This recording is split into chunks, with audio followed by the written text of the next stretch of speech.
For the managed code versions of the demos in this module, we'll be using this Windows Forms application. So I've created the project and I've gone and laid out the form. You see here we have a list box where we're going to show information coming from our demo code. We'll have a button to represent each of the different demos in the module. And we'll be targeting this SharePoint 2013 team site. All right, so we'll come over to our project here. We'll double click on the load button to add the event handler. And now to use the client object model, we need to add a couple of assembly references. So I'll right click and choose add reference. I'm going to make sure the extension section here is selected. And I'm going to scroll down to Microsoft.SharePoint.Client.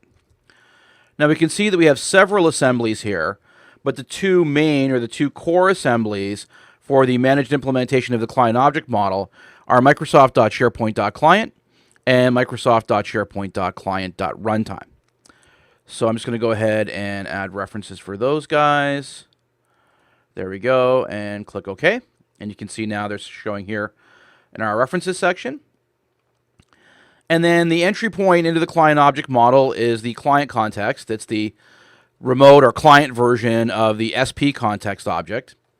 This is a disposable type, so we'll create one, but wrap it in a using statement. So I'll say here, using var context is equal to a new client context. And I need to pass in here the URL to the SharePoint site we're going to be talking to, so I'll do that in a moment. I'm going to need to add a using statement for Microsoft.SharePoint.Client to resolve that type name. All right, so now I'll come back over here to our SharePoint site. I will go to the URL, and I'll just grab the URL to our site, and I'll paste that in here. All right, now once we added the using statement for Microsoft.SharePoint.Client, we got a little squiggly under the form here, and that's because now Visual Studio can't resolve that type name. It exists in two different namespaces, so all we need to do is fully qualify it. I'll just use Control Dot to bring up the resolve options and then choose the top option here to fully qualify the type name as system.windows.forms.form.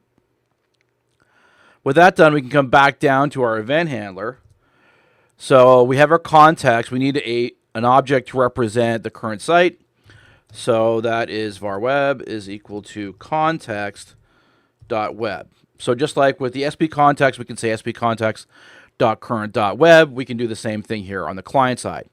But remember, this object is just an empty shell, right? So while it does have properties, if I try to access them, for example, if I say result listbox.items.add, and then I ask it to output the title of the web, I should get an exception here because that title property has not been initialized. So if I hit the F5 key and then go click the load button here, we'll see we do get the expected exception. It is a property or field not initialized exception. All right, so to resolve that exception, we need to do our two steps.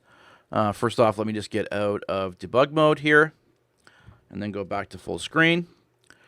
So I'm going to load the web object. So I'm going to say here context.load, passing in the reference to the web object.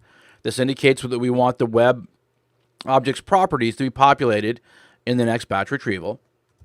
And then I'll say context.execute query, and that actually kicks off the batch retrieval. We retrieve the property values from the server, and they're populated here into this object.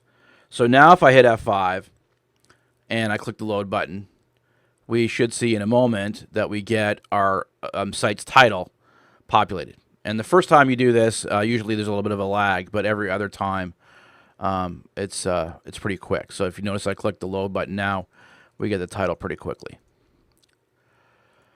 All right, now as I mentioned, only the sort of primitive types, numbers, strings, booleans, and so on are automatically populated.